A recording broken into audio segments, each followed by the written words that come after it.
Hey, what's up, everybody? Welcome back. Droid Life Show today, episode 108. We're getting up there. It is May 6th, 2016. I'm your host, Kellen. With me, Tim. Tim, say hi. Hey guys, how's it going? Tim here. So, a little bit to talk about on the show. We took last week off. We sort of needed like a break after doing, I feel like we've just been reviewing phones left and right, and haven't had a break. So, we took last week off. We're back this week. And there's some Nexus rumors that we need to talk about. Getting hot and heavy on the Nexus front as we get closer to I/O, which is always fun. But then we just have some other stuff. Like we got a Huawei P9 in house. Tim has an HTC 10 now, so we'll get his just sort of initial like 5-minute thoughts on that because he's barely had it for more than like I don't even know if you've had it for an hour, but we got some other things. We'll just walk through it, like how your Galaxy S7 and S7 Edge are holding up, things like that. So. But let's start, though. We have to touch on these Nexus rumors because, well, they're Nexus, and that's like what we get really excited about around here, right? So let's see. I can't remember when the first rumor came out, but it was like in January. Oh, yeah, it was January. In January, a user on Weibo said HTC is making Nexus phones. And did that person say at the time that it was 2? I feel like 2 has been out there for a while. Yep, they said 2 phones. Yeah, and so this was in January, and we all just kind of went, dude, it's only January. Like, we barely just got the 6P and the 5X. Like, how are we already talking to whatever? And he was dubbed an often reliable leakster. So we definitely reported on it, but, you know, it was so early. And then, not this week, but last week, we got more information, and it's really starting to shape up. I mean, we still haven't seen HTC really mentioned anywhere other than just by word, but we're starting to maybe see some things line up. So last week, was it EvLeaks? Yeah. So EvLeaks takes to Twitter and says 2 Nexus phones. Well, no, he didn't actually say Nexus. He said HTC is working with Google on 2 devices. They're both running Android N, and their code names are M1 and S1. And so everyone went, ooh, gotta be Nexus, even if he didn't say it. What else would HTC be working on in terms of hardware with Google, right? And so then right after that, the guys at Android Police came out with a report. It was almost like once they saw Evan tweet his piece, they had some other information that like lined up perfectly with that. So it was like the timing was actually kind of funny. Much coercion. Yeah. So you know, they said, okay, M1, S1, that makes a lot of sense because we've been hearing and seen some proof that there are 2 devices with the code names Marlin and potentially Sailfish, although Sailfish is a little bit up in the air, but Marlin for sure, right? And so M1, Marlin, S1, Sailfish, they kind of go together.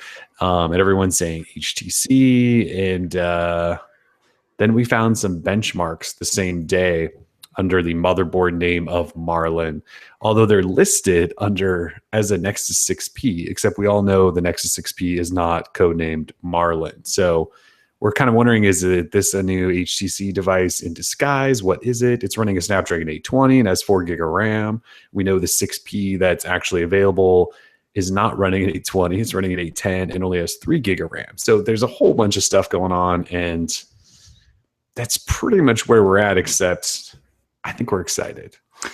We're definitely excited, and I guess I want to stress the point that it's not like a far stretch of the imagination, you know, that this is all lining up, you know, to be what we actually see from Google later this year. I mean, already it's only May, but it's early May. But at the same time, you know, Nexus rumors are starting to be leaked a lot earlier these days, I want to say, and they're always pretty darn spot on. Like, it's getting a lot better, especially with HTC, who has a terrible record of leaks coming from them through overseas sites like Weibo. Things are starting to look pretty good for this, and especially like if Google, you know, maybe intends to maybe just show off something or something in time for I/O. You know, we're definitely right around the corner for that. Maybe they'll have maybe the phone won't be on sale for a long time, but maybe they'll have like a couple of prototypes at I/O or something. So, I mean, you know, so prototypes must already be at least being created and tested in various areas. So it looks pretty good to me. Like, none of this screams like, oh, fake or faux or anything like that. I mean, it seems legit. So, and all the sources definitely check out. So Right. It's funny that you mentioned the HTC and involving leaks, because yeah, they're the absolute they're the worst at worst. keeping anything secret. So, like you said, Nexus in the last couple of years, Nexus devices have started. We started hearing stuff earlier, and like the leaks have been more spot on. But like this year, because HTC's involved, don't be shocked if we know everything before these phones ever arrive. Because Google hasn't seemed to have been able to keep most of their stuff secret these days, and well, I guess they've done a decent job. We know like little bits of information, but yeah, with HTC involved now, like Good luck. Yeah. that's secret. Yeah, they've never heard of Samsung Knox or LG Gate to like keep their files secure or encrypted or anything like that. So Poor HTC. it's an open door. You don't need a back door. It's an open door. I wonder why it is that HTC is so bad at keeping secrets, though. You know, Samsung's got pretty good at locking their stuff up. Even LG with the G5, like we didn't really see that. They're getting pretty good.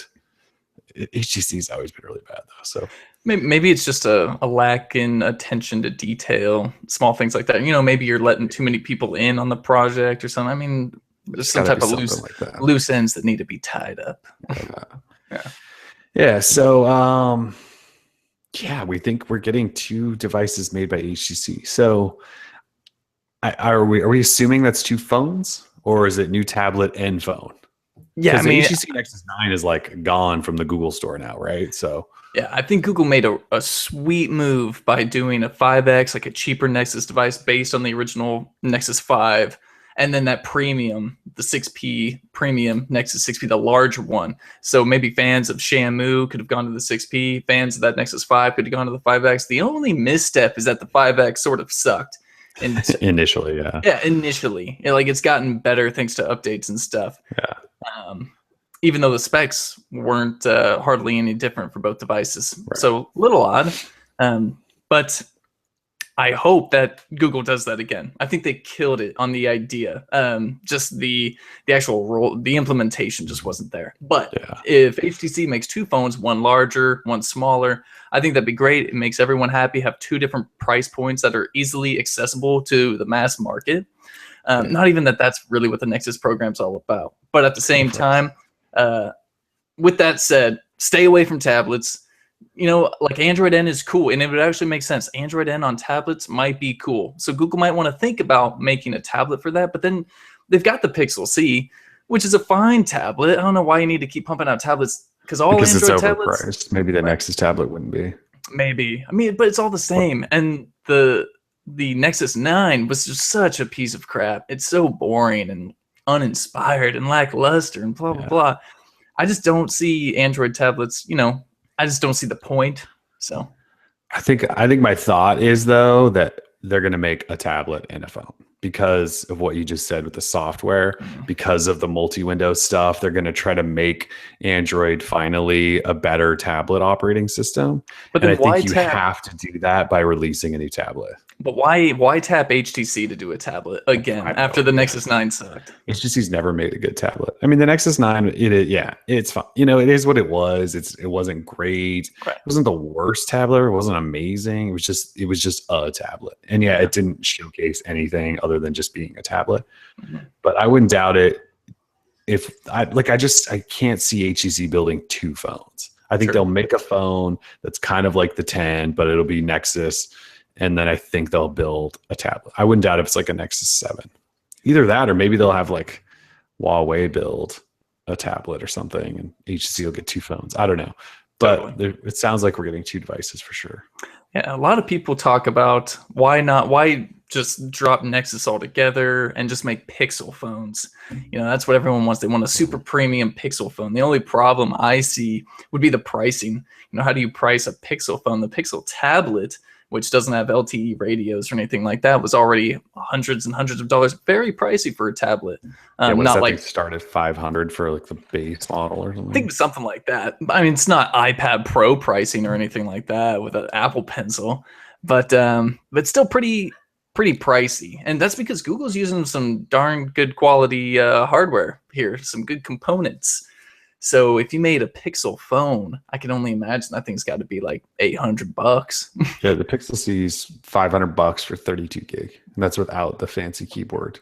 Yeah, so if you want a 64 gig Pixel phone, QHD, USB Type C, with awesome LTE. camera, LTE, you're looking like 700, 800 bucks. And no one is, and since Nexus devices are usually sold outright, full retail, not through carriers, that's quite a expense for Yeah. your average Android user who doesn't even want to buy a 99-cent app. Right. So Yeah, the 64 gig Pixel C is $600. You got to be kidding me. yeah, that's pricey. Yeah, so I guess my hope is that we get two phones, but I just there has to be a new tablet in there because that's what Nexus is for. In one aspect, is to highlight new versions of Android and their new features. And you can't, You're right. sure you can do it on a phone, but they really want to go look. Tablets are cool now in Android because you can have two windows open. Yeah. So that's why I think we'll get a tablet. Yeah, that feature is like 5 years too late. It's so late. I almost can't believe, like, I think when the first rumors of this came out, they were maybe around M, right? Was it the M preview when we first saw like some janky behind the scenes multi-window? Right. And that was a year ago, and it's still janky in the works. And, like Samsung, LG, how many others have had multi-window for like 4 years? When was the first Samsung multi-window on a Note? Was that Note 2? Might have been the Note 2. That was a That's long. the first We're time I about to get remember, Note 6. So the thing is, like, I've had phones, plenty of phones with the multi-window. I've never used it. Like, Yeah, I just don't need it. Even like when I'm on a tablet, when I was using like some big Galaxy tab, like you just don't need it. It's not the way. I guess maybe just because I don't like, I'm not in class and I don't need to take notes while also looking at Twitter or whatever I'm doing. It just doesn't work for my life. But I've never used it personally. Yeah, it's never worked for me either, and I've never used multi-window on anything. But yeah, I mean, there's an example. You're in class, you're hanging out on Twitter on one end while you're taking notes on the other. People probably do want to do that. I just don't have any need for that. But yeah, so we're gonna get that. We'll get multi-window, and I'm just guessing tablet. All right, tablet confirmed. You heard it here first. I think these are coming earlier or normal, like November-ish time, because it does feel early, right? And Android N, they said, well, it has to be early because they said Android N is going to be ready by Q3. summer, Q3. and we're thinking August, right? I'm thinking end of August, September. Yeah, end of August, It could be September. maybe September. So does that mean we get devices then? Because they time it, right? Devices with new version of Android. Right. So does that mean we're getting new phones and tablets in like August, maybe September? I guess September's not that early, but I think we'll have a better idea of maybe when at I/O, and say they drop a new developer preview. We see how far along Android N is coming, and see how jankified it still is. And it was like, oh, hey, this is ready. This is almost ready. And then maybe we'll know, okay, we're a couple of months out or something like that. I'm sure Google's going to drop some hints. Maybe some info is going to get spoken to some outlet. Who knows? I think we'll know more in 2 weeks, though, when I/O comes around. Yeah, so I/O is 2 weeks. I think because they introduced Android N, like 2 months ago now, and they sort of took that opportunity to announce whatever at I/O, and we're probably going to get Developer Preview 3 at I/O. But yeah, I'm wondering if we get the name then too, or if they'll wait longer. But they've got to do something. They can't just go, hey, here's Preview 3 at I/O. I just feel like it has to be something more than that.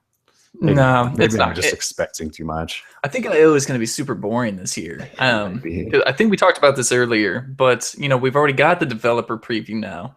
They're like, in terms of the Android stuff, there's not much Google can announce to really excite us unless they just drop Nexus devices from the sky, which isn't going to happen, right? Because if we were 2 weeks out from Nexus launch, we would see images because it's HTC we're talking about.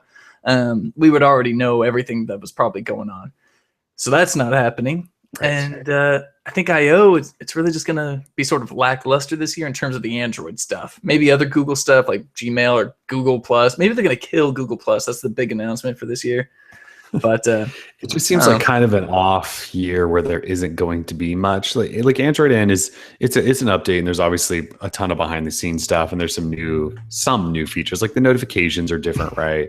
And the multi-window we just talked about, but we're not getting a new UI. We're not getting this big overhaul. It's still material and all that stuff. So it just feels a little like it might be a little boring. Yeah, that's fine. It'll still be fun, but Yeah, that is in a couple of weeks. We should hopefully know some things then. I hope so.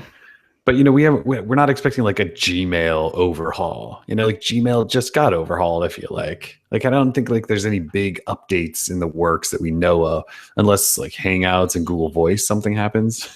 Never. It's been so many years. I don't know. All right, so that's HTC Nexus stuff.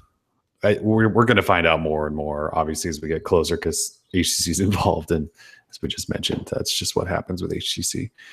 All right, so let's talk our question of the day, which we actually put out today. So we're almost 2 months. Seems crazy. We're almost 2 months into Galaxy S7 and S7 Edge life. The launch day was March 11th, which, so I mean, that was almost 2 months ago, which is kind of crazy. So you wrote a post up just a couple of weeks ago that was talking about, I've had the phone for a month. Everything's great. Battery life's gotten better, you said. Because of an update, and performance has been fine, all that stuff. So because we're at 2 months, we just thought we'd straight up ask everyone.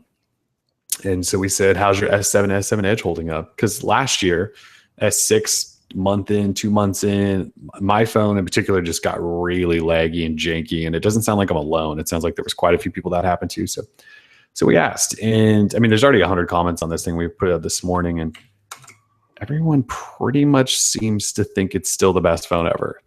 Is what I've kind of gotten from reading most of the comments. I mean, actually, this person, Miguel, says best phone I've ever owned. Battery life, camera, performance, looks, waterproof. Check. That was the first comment I saw too, and I was like, "Whoa, hold on, buddy! Best phone you've ever owned?" I mean, that's high praise. I mean, it probably is. Yeah. What else is on there? Fantastic device by all means. Worth the premium price. I mean, here's somebody that said I've noticed a pretty significant slowdown compared to when I first got it. Snapdragon Verizon model. There was definitely a couple, but I hate to say this because I'm one of those people with the Exynos version, but everyone has an Exynos version is like greatest phone ever. Yeah. It's the people with the Snapdragon ones that seem to be having some issues here. This guy says he couldn't get his SD card working. I don't know what that means. Oh, here he responded. I don't know. We'll get back to him later. Most people just seem to really love it, though. I mean, there's like a couple of people that seem to have issues, but they definitely aren't majority, right? Which is good because we were worried, right? Every year we kind of go, all right, this Samsung phone is awesome, but just beware that in a couple of weeks, or not a couple of weeks, but a couple of months, or after a couple of updates, it might get bad. So far, so good, though. You just switched to the HTC 10 today, but have you had any S7 Edge issues since you wrote that post, like in the last couple of weeks, or is it still fine? Everything still seems pretty normal. Battery still seems fine. In terms of like overall software performance, like there's some hiccups here and there. What's funny is it's like always this large placebo thing going on. So I downloaded that new Samsung Plus app, which is sort of like helps you track your device's health and all this stuff. And now every week, once a week, I get a notification that says I need to restart my phone or reboot my phone to clear up any cache that might be lingering and all this stuff. Is that app that you can contact like a customer service rep if you need to? Okay. Yeah. So now whenever I get that notification, I restart the phone, and then I've noticed like if I don't restart the phone once I get that notification, the phone will like kind of be a little like slow or like buggy. I'm like, what the hell? Yeah, I'm not going to install that app. Yeah, I just think it's odd. But maybe it's the app itself that's causing that problem. Yeah, that's kind of like when you have antivirus software on your computer, which is the virus. So other than that, though, totally seems fine. Camera's still great. Display's still good. I have no problems with the S7 Edge. Yeah. I've never been on a phone for so long in the past like 4 years. I think that I got really bored of it, and I was like, dude, I need a new phone. So I went and I got the HTC 10 in black, the one we pre-ordered, and in charcoal. Excuse me. This thing is so charcoal. Yeah, dark. It's not. It is what it is called. No, I don't know. Is that what it is? Charcoal. I don't know. I thought it was like charcoal gray or something. Titan. I know that. It looks like a Batman phone. This thing is totally awesome. That version for sure looks like a Batman phone. Yeah, it's totally legit. Bruce Wayne would be happy, and software so far good, and yeah. Oh, we were talking about S7. So Yeah, yeah, sorry. I haven't had any issues either. The only thing I noticed in the last couple of weeks, plug phone in, it's been getting a little warm, which I don't Mm. necessarily like. And it's been with a few different chargers. I think one was even the Samsung charger. And then as that's happening, because it's getting hot, performance dies and slows down while charging, but unplug, let it cool, and it's back to normal. So I've had a little bit of charging issues, and I don't know why that is, because it's not like I got an update 3 days ago and have experienced since. It seems like it just started. So, or maybe I just started noticing because I was using my phone more while charging. I'm not really sure, but otherwise, yeah, I have no issues either. Definitely not like last year. I just remember there was this moment last year. It was like 2 months in, T-Mobile S6 got update, and all of a sudden it was like I was rebooting it twice a day because it was so bad. So this hasn't done that, and I've had at least one update. So Hmm. so far so good with the S7, S7 Edge, Good. and everyone else seems to think so as well. Thank the Lord. Yeah. So you do have the HTC 10. You just talked about that. Do you have any other thoughts other than it being Batman phone? I know you've like barely had a chance to set it up, but I've literally had it for an hour and a half, and I really just set it up, so I don't have too many things to say. Although I will say, fingerprint reader seems nice. I haven't even opened up the camera app yet, so I've got a long ways to go. But the software seems good. The first thing I did is I instantly downloaded the Google Now launcher from Google Play. Since we're done reviewing the thing, so I don't have to use any of the baked-in software. Thank goodness. So I got Google Now launcher on there, so I can quickly swipe to Google Now and get all my stuff. I got the Kruma Trupa keyboard from Google Play, which is now free for everyone to download. So go do it. Why haven't you done it yet? And other than that, I haven't done much. I guess the capacitive buttons I'm not like in love with because they sit near the bottom of the chin. They don't even sit directly in the middle of where they should. Uh, Shout out to HTC for not having a logo on the front of the phone.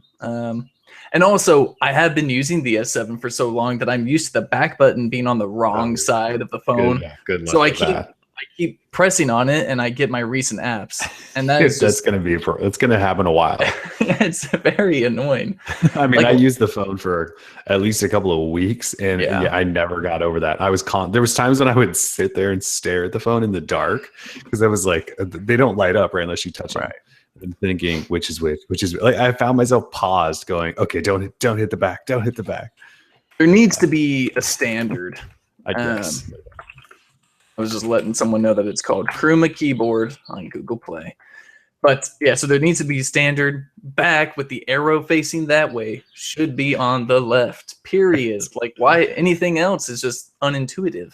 I don't know. So That's Samsung for you. They're never going to change because they've had it that way they've had it forever. 10 years Yeah. about. So. I mean, everyone went through the on-screen keys, and now HTC is going back. But everyone went to on-screen and with the correct order, and everyone did it the right way except Samsung. They never gave in, and they just So I know they're what is this de-evolution of HTC design? They went on-screen buttons, which was fine, but then they added the keyboard on the front bottom chin when they should have just put right on the back. It would have been perfect. And they used to put them on the back. Yeah, and leave the on-screen keys right there. Like, what are you doing?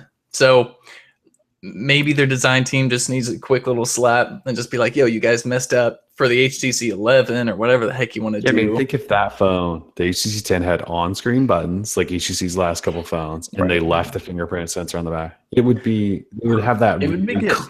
all black, flawless looking front. Yep. And then it would be pretty damn. I mean, it's still a good phone, but yeah, I don't know why they decided to change physical fingerprint home button thingy on the button. Yeah, it seems a little odd. The and the top, they got rid of the IR sensor, right, or the IR blaster, sort of the.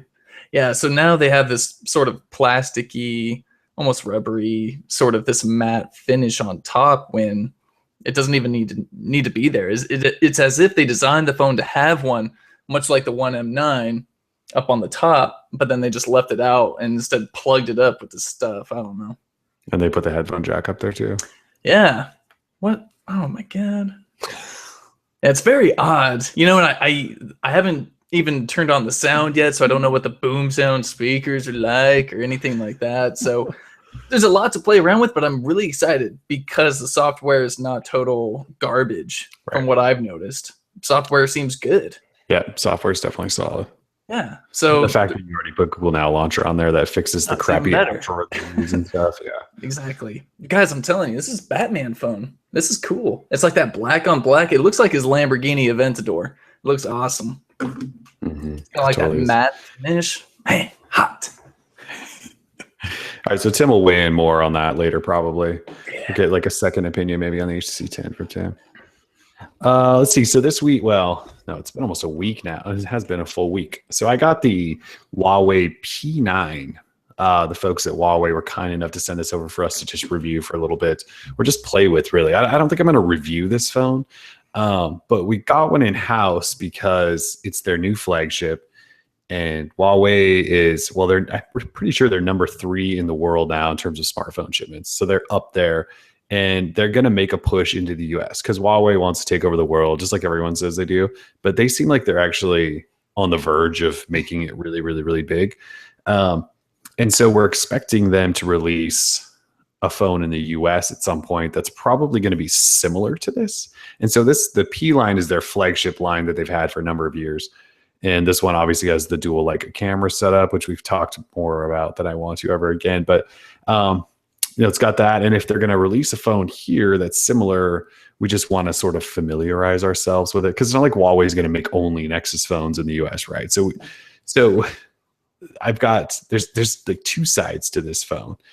One, the hardware is awesome. This is one of the best phone in hand experiences I've had in a long time. Like I would put this up there with the S7. It feels that good in hand. Just a really soft metal finish that doesn't feel like fake plasticky G5 stuff.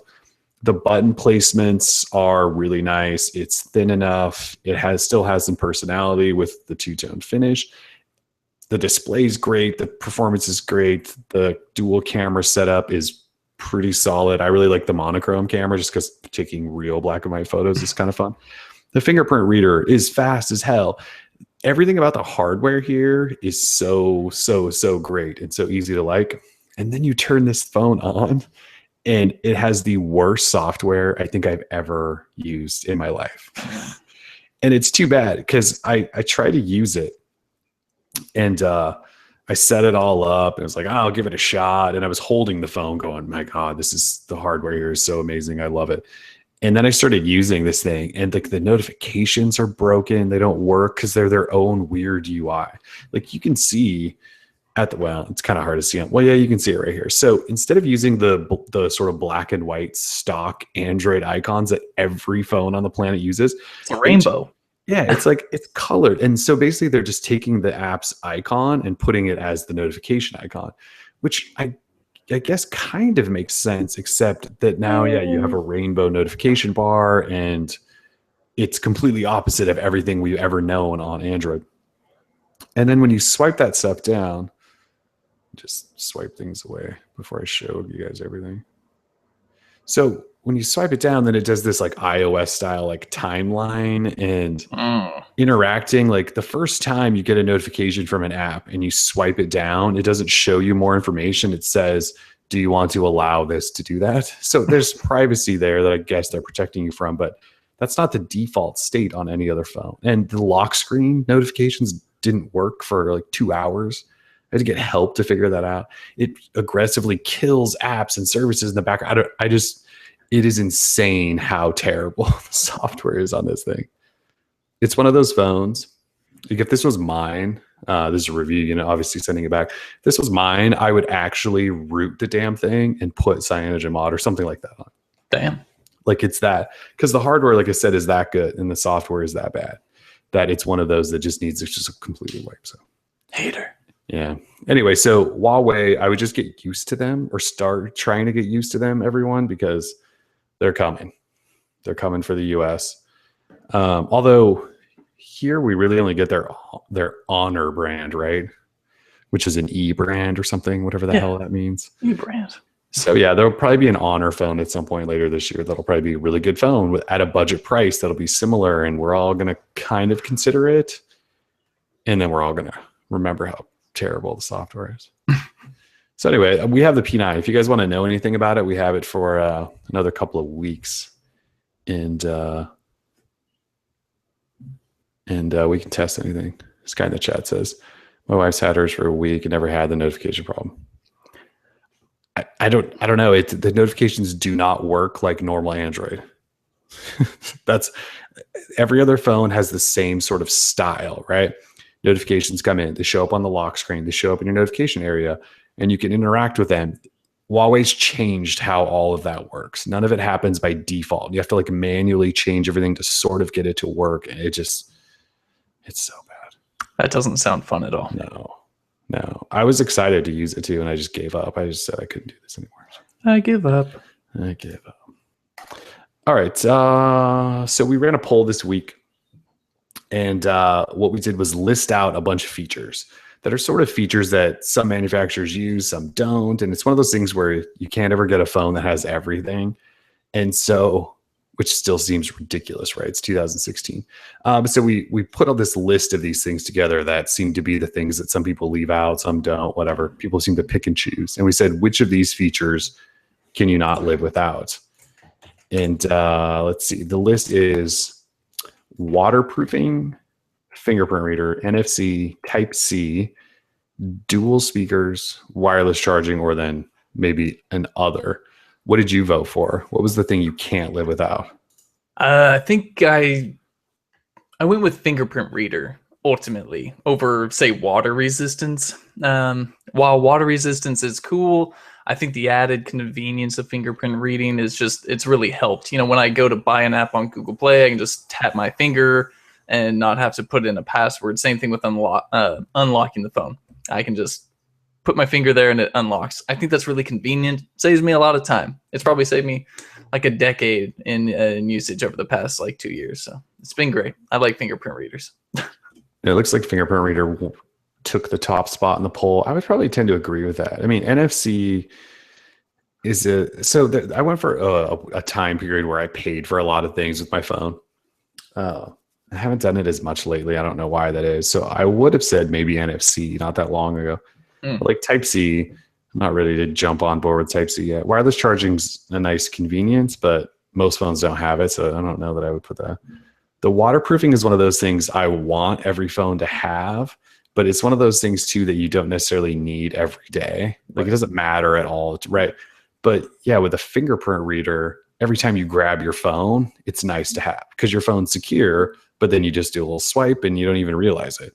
Yep. I would probably tend to vote that as well. A lot of people voted for dual speakers, which is interesting. Weirdos. Yeah, I guess people listen to a lot of sound out loud on their phones.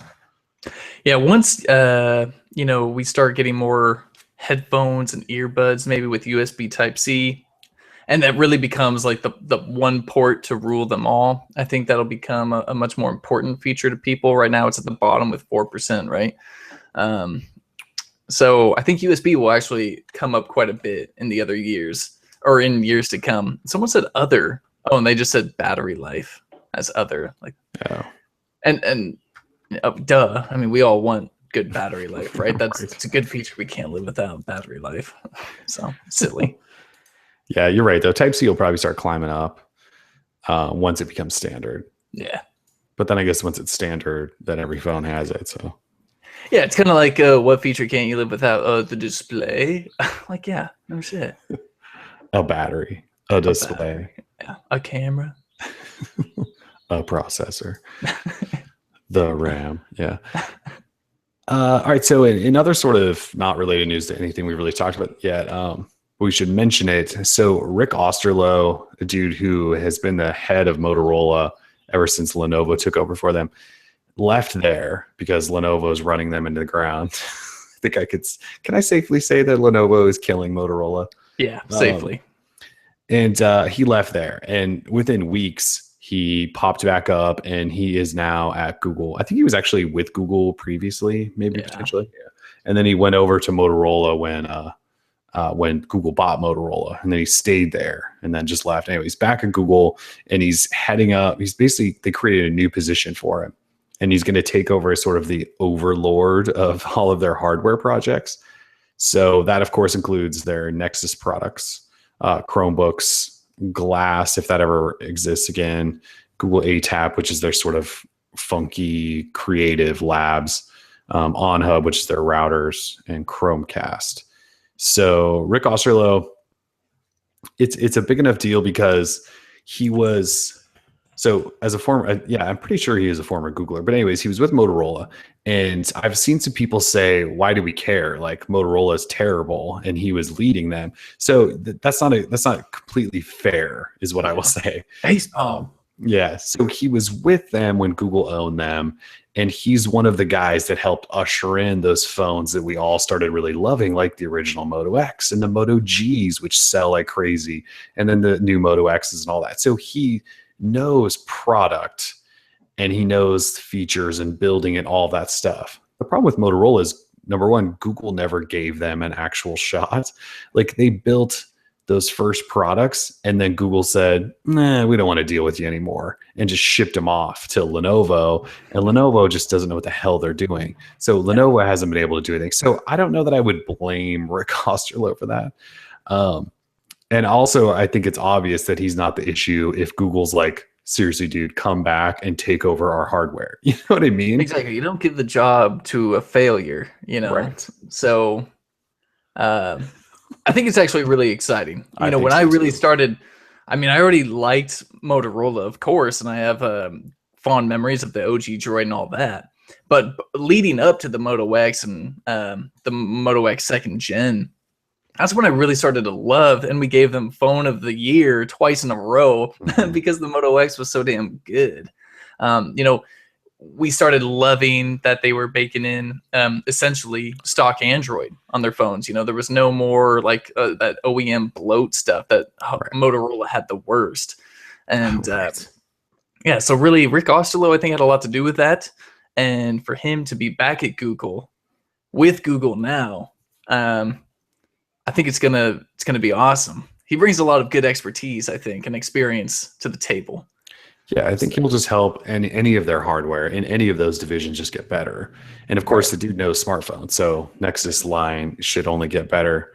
So yeah, I think it's a big hire for Google for sure. And if you're a Nexus fan and you like the Google hardware products, really big hire.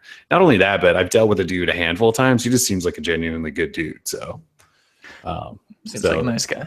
Yeah, and you know, he put up with Motorola and Lenovo for the last couple of years, which is, I don't think anyone should have to do. I don't mean to be so harsh on the Lenovo Motorola thing, but it just doesn't seem good on any level right now. Well, how does it make any sense, right? I mean, Lenovo had their own phone brand, the Vibe or whatever, total flop. I mean, not big in the US at least. And so now they got Moto, which already has an established presence here in America. It's like a cop-out, dude. It's like, well, we want presence in America, so we're just going to buy a company that already has presence, and boom, we've got presence. You know, it's very Trump-esque. It's sort of odd, but I don't know if Lenovo, whoever's running the company, just doesn't have vision, or they don't look at numbers. I don't know, but they bought Motorola. And Lenovo was, at the time, I think, on the rise in the smartphone rankings, because globally they were selling all these Lenovo phones, right? Cheap Lenovo phones. And ever since they bought Motorola, it's just like tanked. And I think that's either because they didn't make good enough phones, they weren't cheap enough. There was something there, right? Because, you know, Xiaomi's had their time, and OnePlus has had their time, and now Huawei's obviously just killing it. So it's like Lenovo didn't see any of this happening, and then they spent all this money on Motorola, and then they axed all of the good people that work at Motorola, and then now they don't know what to do. And so Motorola is like tumbling, and Lenovo's tumbling. It's a bad situation. And, you know, we've talked about their service and their customer repair and service and stuff in the US and how bad it is. There's a lawsuit against that now. I mean, it's just, I feel bad for them. I mean, I hate to say this, but I'm not even looking forward to this year's Motorola phones. Yeah, I mean, I want to look forward to them, but like, you know, I'm not going to sleep at night hoping that it's something awesome. I think Motorola's warranty stuff has always been sort of awful, if I'm not mistaken. It's always been sort of bad, yeah. But going beyond that, I think there's so many companies now, right? And it's so much easier to sort of penetrate into the market thanks to social media and all that stuff. You know, like you can reach a lot of people with a lot less money than you could these right? Kickstarter and all this crap. I think it's crazy. So these established companies like Lenovo are especially seeing a lot of competition from companies like OnePlus. You know, people that would usually buy those phones are now so many more options, right? And people love options. We as consumers are all about that. So, and what is that one company? I think it's Vivo or Vivo. That's like massive. I mean, they don't have a single phone here in the US, but they are just, they're dominant overseas. So there's a lot of different companies, a lot of choice. Like sometimes I wish I lived in like Tokyo. I would have so many choices for phones. Like really here, I've got HTC, Samsung, LG, Motorola, and Google. But over there, you've got like 15, 20 different companies you can choose from. And they're all, you know, and it's all really crappy UIs. It's not stock Android, but at least, you know, it's choice. So. Right. Yeah. So anyways, yeah, not to get off on the Motorola Lenovo rant, but some people have been asking us why we've been making these sort of like offhanded comments about how bad the situation is there. And that's kind of what we mean. It's just, there's a lot of stuff going on there that's just not really good right now. Well, they were like, they were left. They were the pinnacle of what we thought was going to be awesome about Motorola and Google, right? They opened up a manufacturing plant or like a plant An assembly, here. Yeah, an assembly plant in Texas with American workers making, you know, or at least creating the parts of the phones here in the US and shipping them out. You custom order a phone, you'd have it in like a few days. So it was awesome. And that's gone now. And those jobs have essentially most likely been shipped overseas. And I think that's what we, you know, even, and that just goes down to like politics too, right? We don't like that. Right. And so now that Lenovo is changing everything that we loved about Motorola, or what we began to love, you know, that hurts us as consumers, not even just as like smartphone fans, but just as consumers, man. Like we want that good American brand. And that's what Motorola was, man. They were like a good American brand. Now, Chinese owned, just like everything else, and it hurts. Yeah, it actually really hurts. It sucks. They were the last American hope or something like that. Yeah, now all we have is Apple, and they're not even American anymore. Yeah, hardly, right? Right. So yeah, anyways, we'll move out of there. Let's see. So within the last week, something interesting happened with Twitter and maybe becoming more developer friendly potentially.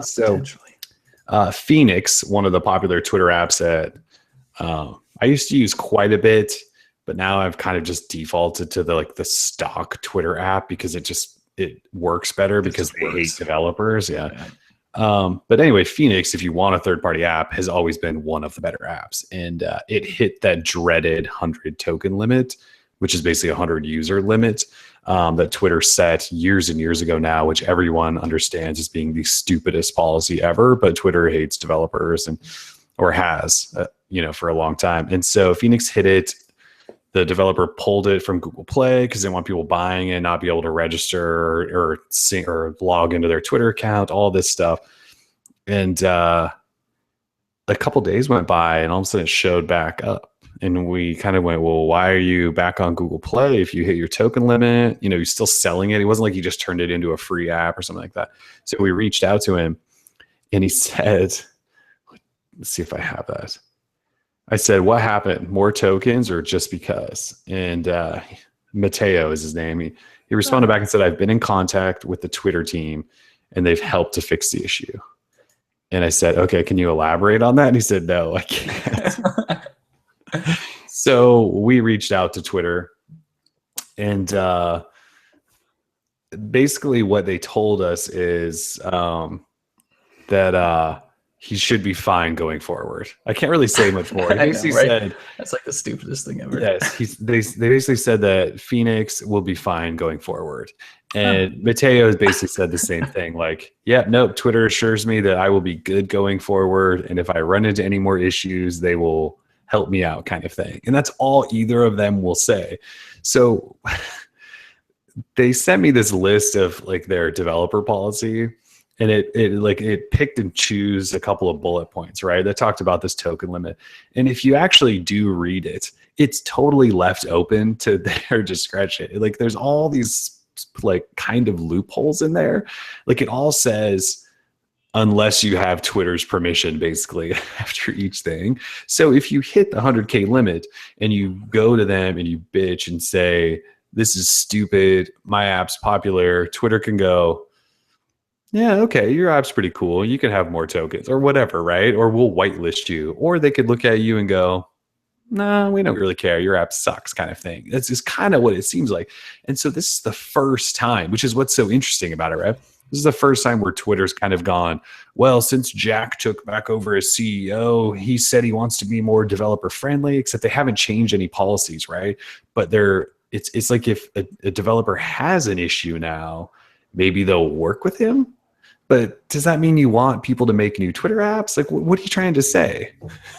Seems really shady to me. They're such a mess as a company. God, speaking of messes, Twitter. Yeah, I've been trying to solve their problem for them, which is the problem of making any money at all. And I think I've decided that it's not ads that they should really focus on. Like, why not just have people pay for the service? Like people are tweeting all this stuff, right? Like we share a lot of stuff on Twitter, like our tweets to our site, and then our site generates ads and blah, blah. Like, I would pay like $2 for Twitter, maybe $1 a month. I don't know. Just many people pay for Twitter. Like, what's the problem with that? It's like, it's the best news source on the planet. It's what I use for news. It's totally instant. You can follow anyone you want. I could see why not just make it like a subscription, like a cheap subscription service. I'm just tired of ads. So I think Twitter's main problem with developers is that, right, developers were giving access to people. They weren't getting any ads fed to them or anything like that. So Twitter's losing money essentially. And, because they can't figure out how to monetize the service that has millions and millions and millions of people using it. Exactly. Makes no sense. And the ads that Twitter does display on there and through their stock app, which I use now too, because everything else just sort of like either just stops being cool over time or something, or like Twitter app always has the new features and then they have to be built into the third-party apps. But the apps suck and they're always super irrelevant and all that stuff. So they just need to think outside of the box, I think. And it could be as easy as just making people pay for Twitter. Make it $1 or $2 a month. I could see myself paying for that. Why not? I would probably pay like $1 or something per month. A lot of people probably would, but you know what? A lot of people would then just like run scared and find some other service. They would go back to using Facebook or something. See ya. Like maybe all those people are the trolls who are constantly like, spewing ignorance and nonsense. Yeah, so you would get rid of a lot of garbage. Absolutely. You'd cut down on trolls. I mean, people who have to pay for something, they're not just going to keep, spamming off. So maybe that's the problem. Maybe that even if you did pay and got half the people that use Twitter to do it, maybe that wouldn't be enough money. You know what I mean? It's totally possible. But so back to our original point, Twitter seriously lacks transparency when it comes to this token issue. And again, as consumers, we think it's total BS. It's correct. Right? So we got them. Oh yeah, they won't be messing with me again. Wink, wink. Like something happened. I can't tell you anything about it, but don't worry about it. Like I hate that stuff. Phoenix will be fine. Thanks. That gives us a lot of confidence going forward. Yeah, totally. So what does that mean? What about all the guys in the last 2 or 3 years? Well, we know, is it Falcon. Joaquin? Yeah. So he works for Twitter now, the guy that made Falcon, right? So he probably doesn't really care, although he should. I think why isn't he developer relations, or is he working on like the core coding of Twitter? I thought he was working developer relations or something. I thought he was actually helping to make the app better. Yeah, that's possible. Yeah. Either way, well, but there's been other people that have hit the token limit, right? So are those people okay to come back and complain to Twitter and get more tokens? Or what if I want to build a Twitter app? What if I want to build one today? Do I get around that, or do I have to somehow prove that I'm popular? It's just, it's not really that clear, and it's really kind of annoying. Like, just tell us, like, yeah, we're gonna raise that limit. No, it's good. It appears to be a case-by-case thing where Twitter gets to decide if you're cool or not. Yeah, definitely. It's a little too ambiguous. So everyone save up, because you're going to have to start spending money for Twitter. Yeah, the people in the comments are basically saying, Tim, no, I'm not paying for Twitter. Hey, man. Oh, some people are. Yeah, some people said I'd pay for an ad-free Twitter, like $5 for 3 months or something. Nothing ridiculous. Same here, dude. I would pay to get rid of ads on Twitter, like any app. Though, if there's an ad-free version of an app, I usually always pay for it. I downloaded one game. I forget what it's called. I'm not even gonna hype it because it shouldn't deserve to get any hype. But it's a game. You download the game, and before you even get to start the game, you have to watch a 30-second commercial, like an ad for Clash of Clans or whatever the hell. That's not how this world should work, right? Like, it's a free app you download. There should automatically be like a premium version, which there's not. So there's no way for you to get rid of ads. And every time you die in this game, you have to watch a 30-second ad, and you die actually quite often. So think about like television though. You pay a monthly subscription for television, and you can't watch more than about 8 minutes of it in a row without being shown an ad. Now, how broken is that? That's pretty broken. Pay for it. Like, there's so many ads in TV. We should be getting TV for free. Like, they should be giving everyone TV so they can show you ads, but instead it's like the most broken thing ever. Well, that would be like Droid Life. We have a subscription service. Everyone has to pay to read Droid Life, and it's just filled with ads. Just all ads. Think about that. That's what TV is.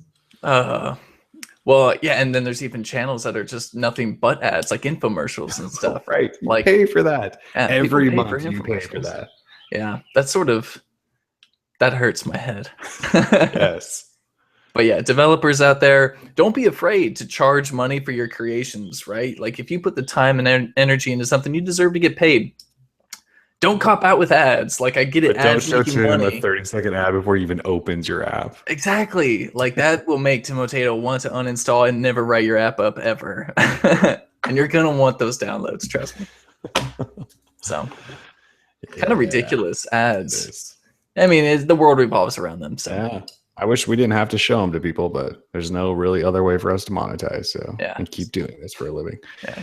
Let's see. The Google I/O app was updated this week, and what's usually cool about the Google I/O app is it always has some sort of new design elements and things that Google is going to announce at I/O. So whenever you download an app, the I/O app, it's always supposedly the freshest design ideas and all this stuff. I haven't installed it, so I can't tell you. Oh, hello, FedEx. I can't tell you if it's completely new. Just looking at some of the screenshots we included in our write-up for it, it doesn't look like anything crazy new. So they updated the colors, they updated the schedule, they updated the map. The end. Right, but like the design, right, hasn't really. There's nothing groundbreaking or new here. It's not like some new version of material design or anything like that. And they'll probably tell us what it is, because afterwards they always release, I think, source code or something or they were just open source it. Or they do something. They do something right with the app afterwards, so everyone can see what they've done. Yep. Anyway, that's out there because, like you mentioned earlier, we're 2 weeks away. Or is it less than 2 weeks? 2 weeks? Less than 2 weeks. Less than 2 weeks. So a week and like 4 days. That's awesome. So yeah, that should be fun. Schedule's out if you guys want to look at what's coming. There's a map of the festival, since this is a developer festival, not a conference. Good times. Let's see. We don't have to talk about this for long, but a week or so ago, I went on a massive rant and told everyone to stop buying Motorola Droid phones. So here we go, trashing on Motorola again. This has to do with Verizon too, though. I basically told everyone, if you care about software updates or security, stop buying the Motorola Droid line of phones.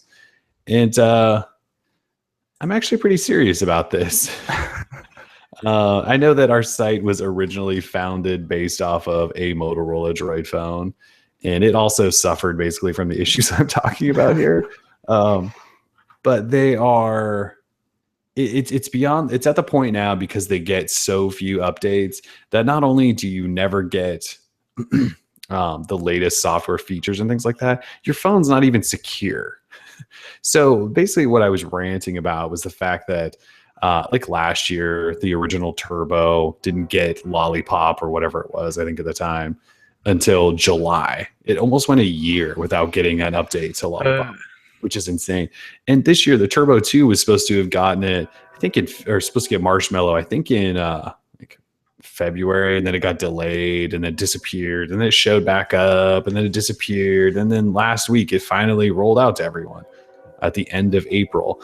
And it's one of those things where it was announced after Marshmallow was already available. And so they released it with Lollipop and then took that long. But it gets worse because they're also not issuing security patches on the regular. So like take the Droid Max 2, for example. Droid Max 2 came out at the same time as a Turbo 2. It has never received a single software update in the entire time that it's existed. Now, I know it's not this massive flagship that millions and millions and millions of people are buying, but it's still a Droid branded phone, which is supposed to mean something. It's never been updated. So every security patch that was released in October, November, December, January, February, March, April, May, we're talking like 8 months worth of security patches. It's never seen one of those. That is terrible. And it's like this with all of the Droid phones.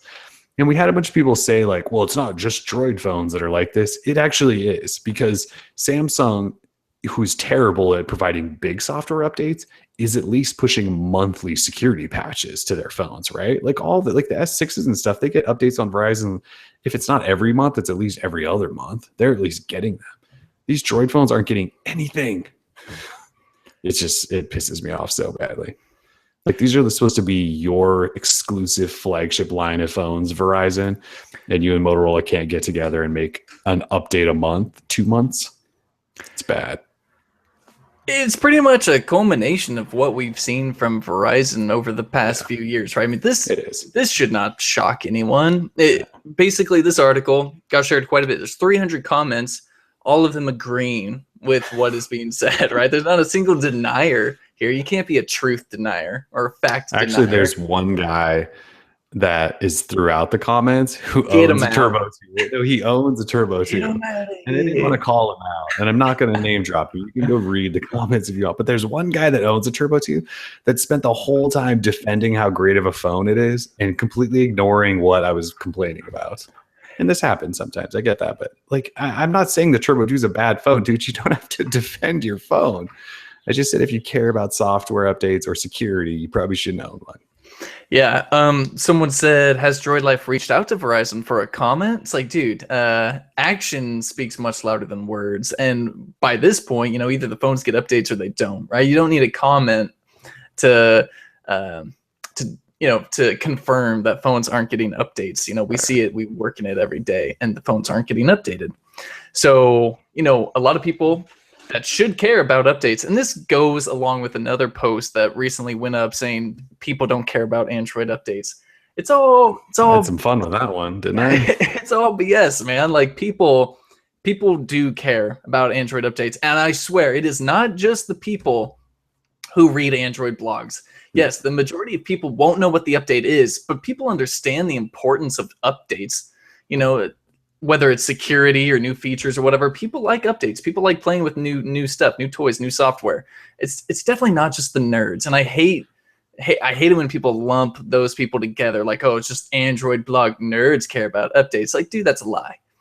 So it's just that this whole thing is still kind of new, right? Like the idea of having a smartphone, a little computer in your pocket that needs to be updated every few months is still a relatively new idea to a lot of people. Mm-hmm. So once... Even to manufacturers and carriers, obviously, they're not even used to it yet. Yeah, obviously. Later. So, I mean, the same sort of needs to go with like game consoles too. Like for example, like Xbox 360 came out and then it was like a decade, and then Xbox One came out. By then, the hardware and software is so outdated, you know, that now Xbox One is even outdated, and it's been like a year since it's been out. So obviously companies and the software makers need to do a lot better about pushing updates out, regardless, you know, if you make smartphones or if you're a carrier. You got to support updates, and they've got to be pushed timely, because security, man, like our privacy has never known such threats as it does today. So you got to be on top of it. And I don't care if you're an Android blog nerd and you care about updates or not. Updates are important. Verizon should be better about it. You know, you were talking about the Max 2, I think.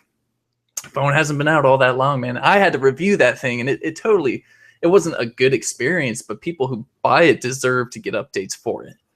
Never So had an update ever. yeah. So We're 8 months in. if I owned that phone, I would be boycotting. I might even be suing. I might take legal action against Verizon and Motorola. Like, hello, Google is pushing out monthly updates for security purposes, and I'm not getting those. I'm at risk. My data's at risk. I'll see you in court, mister. I'd drop the mic. It's bad. It's that bad. And yeah, that whole thing about people don't want updates. Probably shouldn't get me started on that, but that's just the most ridiculous thing I've ever heard. It's like a ignorant thing to say. It's like a lazy ass argument and thing to say. Lazy. Yes. And then you try and pull like data out of it, like numbers and stuff and like analytics. It doesn't make any sense. So people care about updates, plain and simple. And even if they don't, they're important. And if the individuals don't care about them, everyone else behind the scenes should be. Right. Because of the security stuff you just mentioned. Yeah, someone said iOS people really care about updates. They just have no idea why. And again, like I totally call BS. Like everyone I know that has an iPhone, they love when they get new updates because right when an update is available, every iPhone gets it. And so they're all talking about, the entire iPhone community is talking about the updates, the new iOS versions and all this stuff. Everyone's playing with their rainbow wallpapers and crap. Thank you, Johnny Ive. I think Android has a long ways to go in terms of like the update game, and fragmentation is real and it is a problem. Well, and look, you say no one cares about updates, except like your whole argument on why just shows that we do. I mean, the fact that you're having the argument about it, it's just a stupid thing. Everyone obviously cares about updates and we all want them. It's just, this is how Android works. And you can't compare the shit to iOS because iOS is different. iOS and Android they're not even, you can't even compare the two. Mm-hmm. iOS is Apple creates the hardware and the software, and they have two phones. It's one roof. And they just go, well, okay, we'll send everything out to our one phone or our two phones.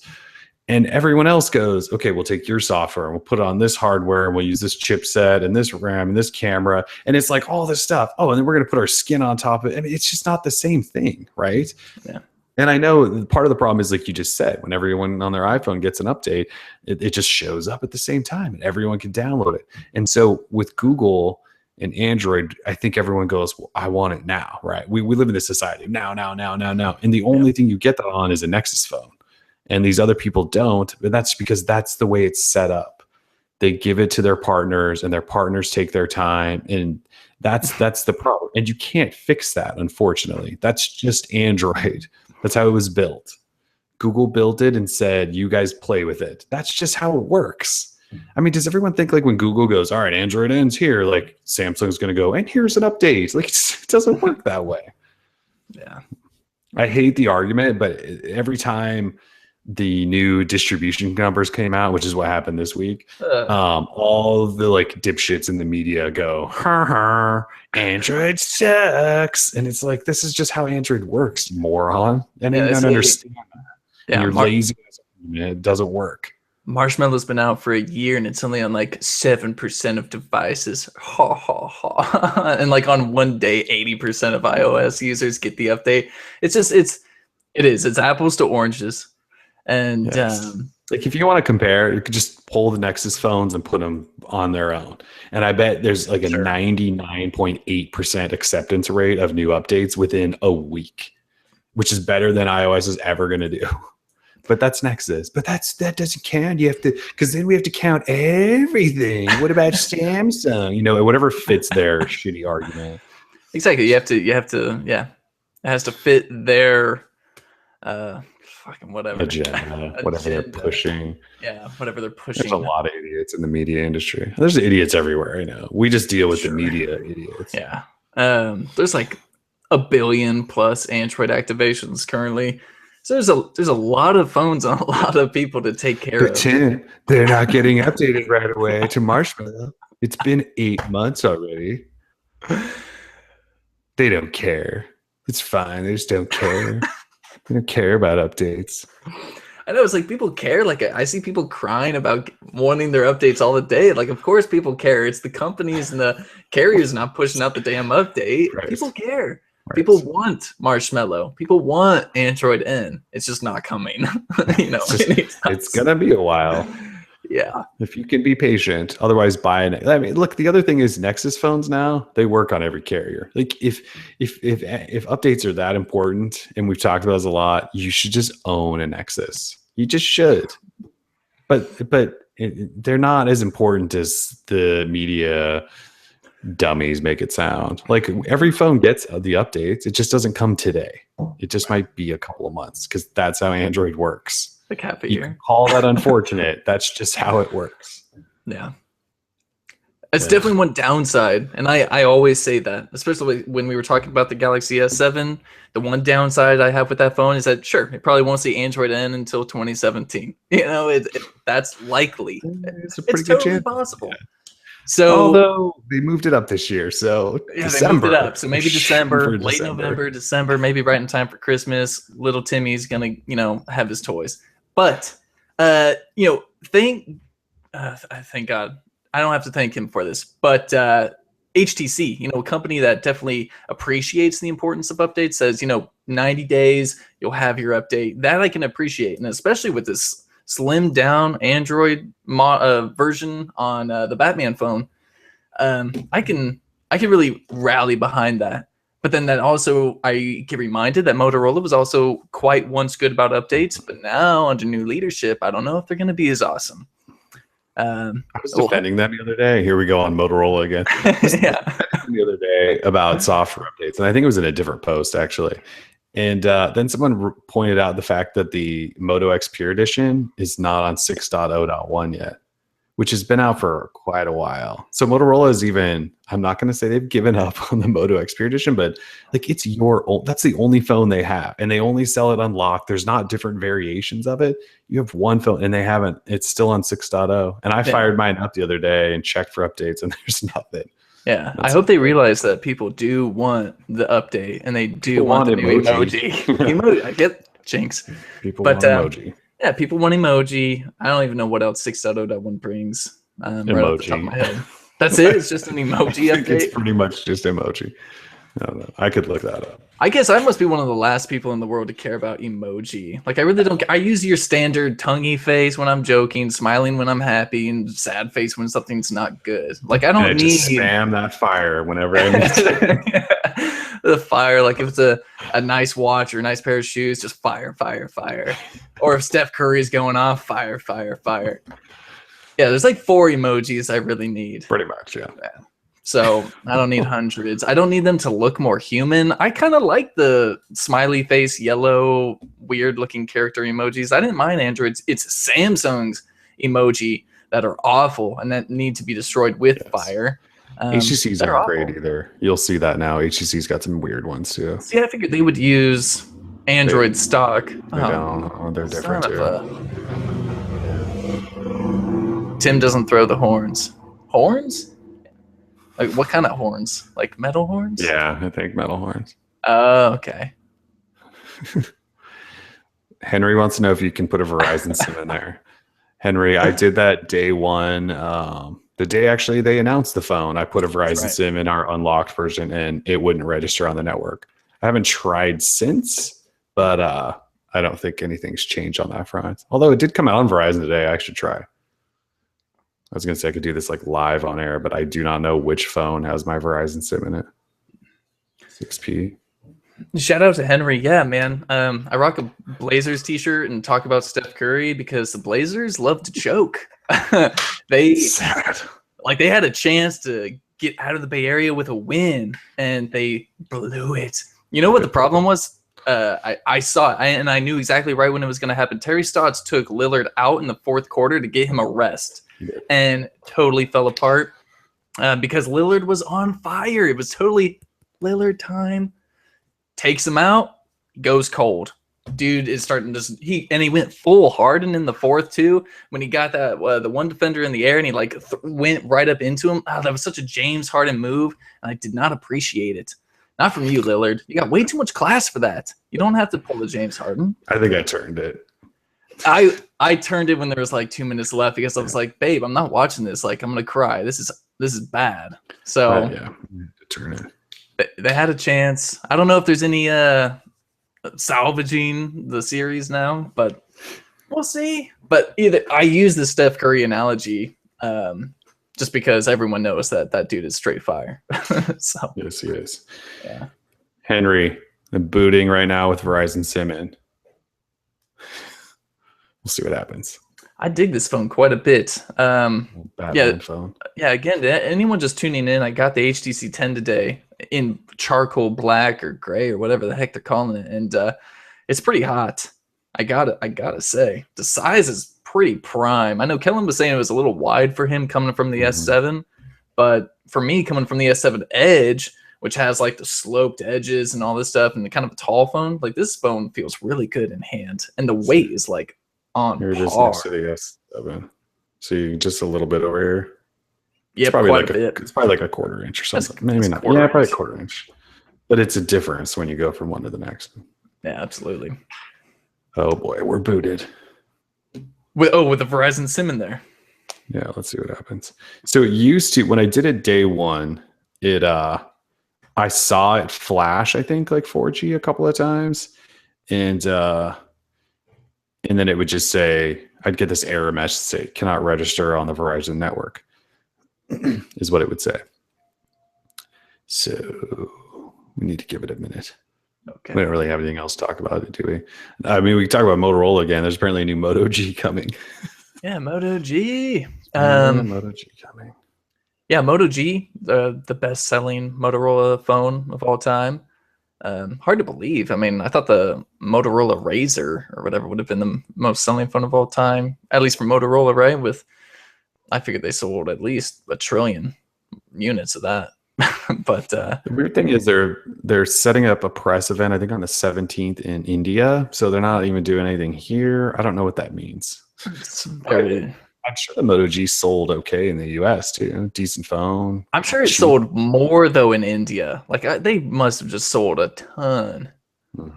So it's a good phone for the price. Oh, hold on. What we have development. We do. Oh. Shouldn't it work on there? I mean, it used to not. No, come back. Hold on. This is big time. Okay. Big time. So I went into APN settings and I went to network operators and it said, I said search, and it came up. Verizon was there, T-Mobile was there, AT&T was there. And I chose Verizon. And 4G LTE logo popped up. Like it said connected, registered to network, and it was there. Let's try that again. Registering on Verizon. But then it disappeared 10 seconds later. But it said registered, and I had an LTE signal. I'm registering again now. Everyone's like, oh my God. This is exciting. Yes, I don't want to get too many hopes up, but it did actually say registered on network, and I had 4G LTE logo, and it was hanging out for a little bit, and then it disappeared. And now I'm trying to register again, and you can see registering. And it's just not doing it.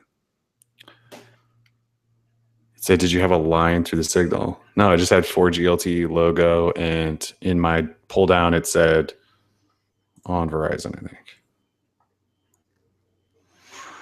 Says mobile data. I can't get anything to happen now. It still just does this. I don't know. We'll have to play with this and we'll see if we can figure something out. So HTC built in some kill switch. As soon as someone throws in the Verizon SIM and activates it, they're like, shut it down. Yeah. This person tried. This person's on. Let's see. Disconnected because service is unavailable. So this is what happened before. Someone's asking, Kyle is asking if it works on Project Fi. Highly unlikely. Again, like most phones that aren't a Nexus phone compatible with Project Fi, you're not going to be able to get the simultaneous T-Mobile, Sprint, and Wi-Fi. Like there's no smart switching or anything like that. A lot of times it will work. Say you'll get on T-Mobile. Yeah, some T-Mobile, some rando T-Mobile band. It'll totally work, but you don't get the Project Fi experience, which is that smart switching from the Wi-Fi and all that. So Right. don't Yeah, I think bother. it defaults to T-Mobile, but yeah. So it like you could probably throw a Fi SIM in here, but yeah, you would just get T-Mobile. But you could still control your account and all that stuff, but you don't get the full switching experience and all that. And look, there's cheaper deals out there than Fi, right? You could sign up for AT&T's Go phone. It's probably a better deal than Fi, isn't it? Yeah. Right now, I think I'm paying 55 a month for 6 gigs of high speed. I mean, dude, that's not bad. And AT&T's network. Right. Which is nationwide. Unlike T-Mobile and Sprint. Like I love that Verizon has Ricky Gervais doing commercials, and I hate it. Like I liked Ricky Gervais, but now I'm like, dude, you're working for the enemy.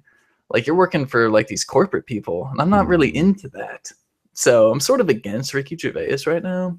And plus his arguments for like, yeah, well, some carriers say they've got like the best carrier and they misspeak a little bit. It's like, dude, Ricky, you actually probably don't know shit about like best carriers or anything like that. You're reading off a card. It's not even funny. Like, why are you even bothering? It's not like you need the money. You just got plenty of money. Right. It seems odd. It just seems like a bad choice. It does. So update on this. It's registering my phone number in here now, which is something. Huh. But cell network type, unknown, service state, out of service, not roaming. It was there, though. There was a moment where I thought we had found glory. Maybe give it a reboot. We'll do one more on-air reboot. Rebooting. All right, rebooting. I don't have any apps to talk about. Although I will say for anyone who cares about video games, Battlefield 1 just got announced and confirmed for release in October. It's set in an alternate World War I history. Yeah, let's go. It's called Battlefield 1 as Battlefield in Xbox One? I don't understand. No, yeah, just Battlefield 1. Wait, WON or ONE? Oh, ONE. Okay. And yeah, I mean, they just had Battlefield 4, so it's a little odd that we're going to Battlefield 1. Right. But maybe because it's set in like World War 1, that's why we're going with 1. It makes sense, I suppose. So is it just a numeral then, or is it spelled out 1, or is it the number 1? I think it's spelled out 1. I don't know. They actually released the trailer while we've been talking. So nope, it's a 1, numeral 1. Okay. And I gotta say, I mean, I've been I play a lot of Call of Duty, and I'm sick of all the futuristic stuff. Like I've been wanting like a next gen game that has World War II stuff because I love World War II, huge buff, and to go back even further, I think that's kind of sweet. So the trailer looks totally awesome. No one probably cares, so, but I'll check take it out. a look at the trailer at some point. It looks really good. I don't think I don't have good news. We still got no signal. Definitely a kill switch. Probably blacklisted now or something. Yeah, most likely. I also sort of wonder how old my Verizon SIM is. There's probably new school SIMs that give you. Let's see. Look at this. You can't see this. It says Verizon. There's a little yellow star there. And if I tap that, the last time it was like, oh yeah, see, it says registered on network. And then take a screenshot as soon as it like screenshot everything. No magic this time. It just says registered on network. And then I didn't even get the LTE logo this time. Sorry. That's all I got. That's all right. People won't hold it against you. Yeah. I'll play with it some more though. That's signs of progress. I never got that far before. So, all right. Anything else we need to talk about then? I think so. So we got IO in 2 weeks. We'll both be there doing that whole thing. Should be fun as always. And otherwise, we're just kind of waiting to get to IO. Yeah. All right. Yeah. Nothing else. Yeah, I don't see anything. I hope everyone has a really nice weekend. The weather's super nice here. I don't know how it is in all of your parts of the world, but I hope it's great. Hope you're having I'm sure it's beautiful everywhere. World's melting, isn't it? Oh yeah, that's right. Climate change. Forgot about that. It has been sort of hot here, like for a while. Ridiculously hot for like 3 years. Yeah. Bye-bye, polar bears. It's been nice knowing you. All right. Well, we'll end it there on polar bears. Thanks for joining us. This has been episode 108. Yeah, have a great weekend, everyone. Droid life. Peace.